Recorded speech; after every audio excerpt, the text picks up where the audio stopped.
শিক্ষা মন্ত্রণালয়ের আশ্বাসে আন্দোলন 7 দিনের জন্য স্থগিত করেছেন তিতুমির কলেজের আন্দোলনরত শিক্ষার্থীরা। আগামী 7 দিনের মধ্যে তিতুমির বিশ্ববিদ্যালয় ইস্যুতে সরকার পদক্ষেপ নেবে। যুগ্ম সচিব নুরুজ্জামানের এমন আশ্বাসে আন্দোলন স্থগিত করেছেন শিক্ষার্থীরা। তবে 7 দিনের মধ্যে দাবি মেনে না নেওয়া হলে আবারও রাজপথে নামার হুঁশিয়ারি দিয়েছেন তারা। এদিকে অবরোধ প্রত্যাহারের পর রাত 10টার দিকে ট্রেন চলাচল শুরু হয়।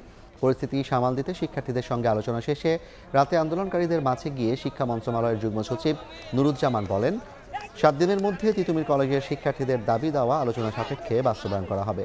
এমন আশ্বাসের ভিত্তিতে শিক্ষার্থীরা অবরোধ প্রত্যাহার করে নেন। এ সময় অধ্যক্ষ ও শিক্ষা মন্ত্রণালয়ের যুগ্ম সচিব অনশনরত শিক্ষার্থীদের জুস পান করিয়ে অনশন ভাঙান। আমাদের দাবি আদায় না হলে আমরা কিন্তু আন্দোলনের পথ বন্ধ করব না। আমরা ফের 7 দিন পরে আবার এখানে রেল অবরোধ করব। অর্থাৎ এই 7 দিনের মধ্যে না হলে আগামী মঙ্গলবারে আমরা নতুন করে এরকম কর্মসূচি ঘোষণা করব।